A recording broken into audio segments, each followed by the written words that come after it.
বাসায় আনছে পরে দিয়ে মানে আমি তো কম বয়সের একটা মেয়ে, অনেক স্মার্ট সুন্দর, সে তো আমার দেখে একদম অস্থির পাগল। তো আমার হাজব্যান্ড বলতেছে, দেখো এটার থেকে এটা আরো পয়সাওয়ালা, এটা যদি পড়াইতে পারো তাইলে এটার মধ্যে আরো বেশি টাকা পাবো।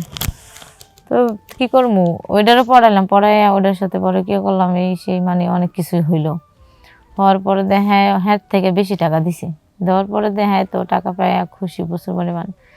মানে বলতেছে যে আমাদের তো আসলে তুমি অনেক ভালো, তোমাকে বিয়ে করে আমার অনেক আয় উন্নতি হইতেছে, তুমি সুন্দর স্মার্ট, তার কারণে তো মানুষ তোমাকে পছন্দ করে।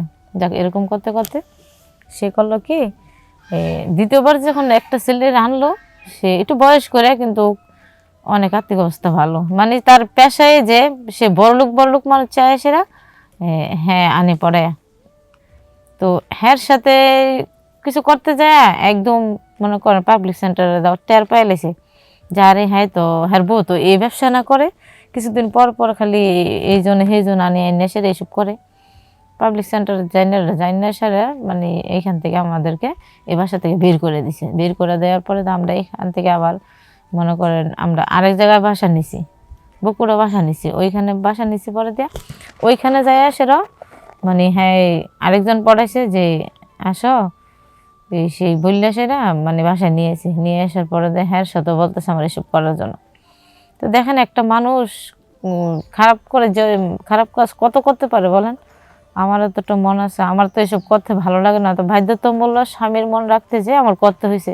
আসসালামু আলাইকুম, আমার নাম নিপা আক্তার, আমার বাড়ি গাইবান্ধা। তো আপনাদের কাছে কিছু কষ্টের কথা শেয়ার করার জন্য উপস্থিত, দয়া করে মনোযোগ সহকারে আমার কথাগুলো শুনবেন।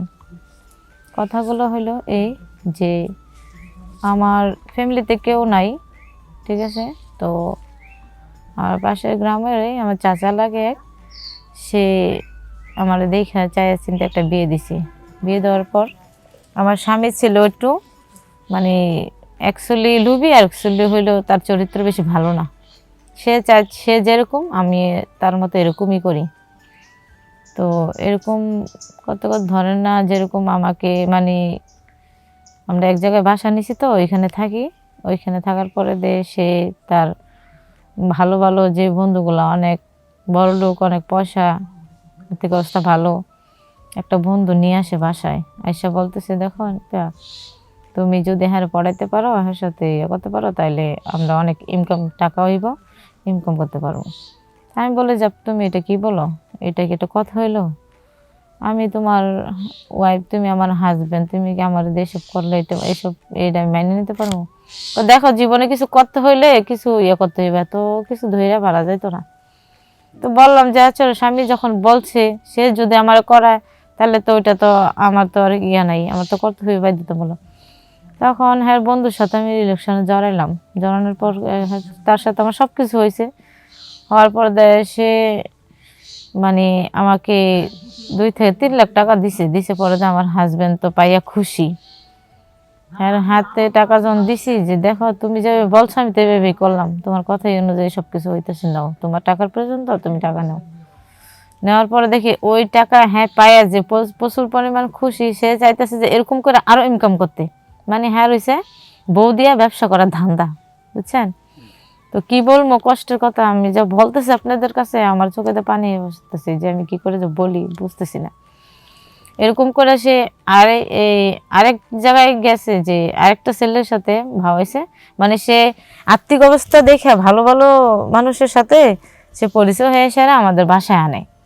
তো ওই ছেলের সাথে তো গেলই, আরেকটা ছেলে আনছে, ও অনেক বড় লোক, অনেক আর্থিক অবস্থা ভালো, সে বাসায় আনছে পরে দিয়ে মানে আমি তো কম বয়সের একটা মেয়ে, অনেক স্মার্ট সুন্দর, সে তো আমার দেখে একদম অস্থির পাগল।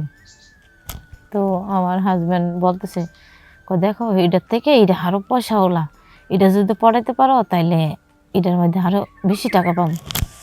তো কি করবো, ওইটারও পড়াইলাম, পড়াই ওটার সাথে পরে কি করলাম, এই সেই মানে অনেক কিছুই হওয়ার পরে হ্যাঁ থেকে বেশি টাকা দিছে, দেওয়ার পরে হ্যাঁ তো টাকা পায় খুশি প্রচুর পরিমাণ। মানে বলতেছে যে আমাদের তো আসলে তুমি অনেক ভালো, তোমাকে বিয়ে করে আমার অনেক আয় উন্নতি হইতেছে, তুমি সুন্দর স্মার্ট, তার কারণে তো মানুষ তোমাকে পছন্দ করে। যাক, এরকম করতে করতে সে করলো কি, দ্বিতীয়বার যখন একটা ছেলে আনলো, সে একটু বয়স করে কিন্তু অনেক আর্থিক অবস্থা ভালো, মানে তার পেশায় যে সে বড়লোক মানুষ চায় সেরা, হ্যাঁ আনে পড়ে। তো হ্যার সাথে কিছু করতে যায় একদম মনে করেন পাবলিক সেন্টারে দাও টের পাইলেছে যারে, হ্যাঁ তো হ্যার বউ তো এই ব্যবসা না করে, কিছুদিন পর পর খালি এই জন্য সেই জন্য আনি নেশারে এইসব করে। পাবলিক সেন্টারে যাই না সারা, মানে এইখান থেকে আমাদেরকে এই বাসা থেকে বের করে দিছে। বের করে দেওয়ার পরে তো আমরা এখান থেকে আবার মনে করেন আমরা আরেক জায়গায় বাসা নিছি, বকুড়া বাসা নিছি, ওইখানে বাসা নিছি পরে দিয়া ওইখানে যায় সেরা, মানে হ্যাঁ আরেকজন পড়াইছে যে আসো, সেই বললে সেরা মানে বাসায় নিয়েছি, নিয়ে আসার পরে হ্যাঁ সাথে বলতেছে আমার এসব করার জন্য। তো দেখেন একটা মানুষ খারাপ করে যে খারাপ কাজ কত করতে পারে বলেন। আমারও তো একটা মন আছে, আমার তো এসব করতে ভালো লাগে না, তো বাধ্যতামূলক স্বামীর মন রাখতে যে আমার করতে হয়েছে। কারণ আমার স্বামী হয়েছে লুবি, বুঝছেন, আমার স্বামী টাকার জন্য সব কিছু করতে পারে। একটা স্বামী কতটুক নিচু হইলে যে তার ওয়াইফকে দিয়ে মানুষের কাছে এসব করায় বলেন। মানুষ না খেয়ে থাকলেও এসব করতেছে না, যে আমি একবেলা না খেয়ে থাকবো, তারপরে তো আমি আমার বউ নিয়ে আমি ভালো থাকবো, আমার বউ চরিত্রহীন না হয়, চরিত্র ভালো বজায় রেখে চলতে পারে। এরকম করতে করতে মনে করেন আমার আর সহ্য করতে পারতেছি না, আমি কি করবো। তখন আমি প্রতিবাদ করছি যে দেখো, এসব যে তুমি আমার করাইতেছ, আসলে এসব কিন্তু ঠিক হইতেছে না। আমাদের টাকা আজকে আছে কালকে নাই, টাকা তো মৌসুমে এত ইনকাম করে, এসব করে কি ইনকাম করা কি এটা কি ঠিক? তো হ্যাঁ বলতেছে না, যদি তোর আমার সাথে থাকতে হয় তাহলে এসব করতে হইব, নাইলে তুই আমার সাথে থাকতে পারবি না। তখন আমি কি করবো, বাধ্যতামূলক আমি ভাবতেছি যে বৈশা যে আসলে আমি এরকম করে আর কত করবো, যেতে হ্যাঁ সাথে থাকতে গেলাম আর এসব করতে হইব। তো এখন করতেছি, দেখা গেছে এরকম করতে করতে আমারও তো একটা বয়স হইব, তখন আমারও তো একটা ইয়ে আছে, তখন তো আমি এখন যে কোনো জিনিসের একটা লুট নিতে পারি তখন তো নিতে পারবো না। তো ওইগুলা ভাইপে আমি বলতেছি ওইলে আমি তেরে সারমো, নাইলে ওই কাজ দিয়ে সারমো। তো এখন যদি কাজ ছেড়ে দেয় তাহলে তো হ্যাঁ থেকে আমি সরে যেতে গো, হ্যাঁ আমার না সংসার করবো না। হ্যাঁ বলতেছে আমার সাথে থাকতে গেলে এসব করতে হইব, কারণ আমার অনেক টাকার দরকার। তো আমি বলছি যদি টাকার দরকার হয় তাহলে তুমি তোমার টাকা নিয়ে থাকো, আমি চলে গেলাম। কারণ আমার দ্বারা এই খারাপ কাজ করা আর সম্ভব না। একটা মানুষ কত পরিমাণ খারাপ কাজ করতে পারে বলো, কারণ সবারই তো একটা মরার ভয় আছে, আমি তো মরলে পড়ালোর কাছে জব দিতে হইব। তো এরকম বলার পরে হ্যাঁ আমার মায়ের দূর করে বাসা থেকে বের করে দিছে। তো আমি ভাবতেছি আচ্ছা ঠিক আছে, যদি তোমার আমাকে নিয়ে নাই খাও, তারপর আমি অন্য জায়গায় ভালো কাজ করে খামু, ইনকাম করে 2 টাকা কম পাই, তারপরে আমি ফ্রেশ কাজ করে খামু, যাতে আমি মানুষ যাতে আমাকে খারাপ কিছু না বলতে পারে।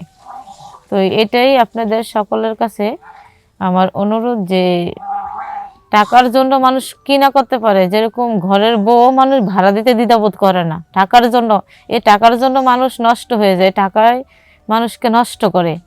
আর জীবনে বাঁচতে গেলে টাকার দরকার, ঠিক আছে, সৎ পথে থাইকা টাকা ইনকাম করো, অসৎ পথে না।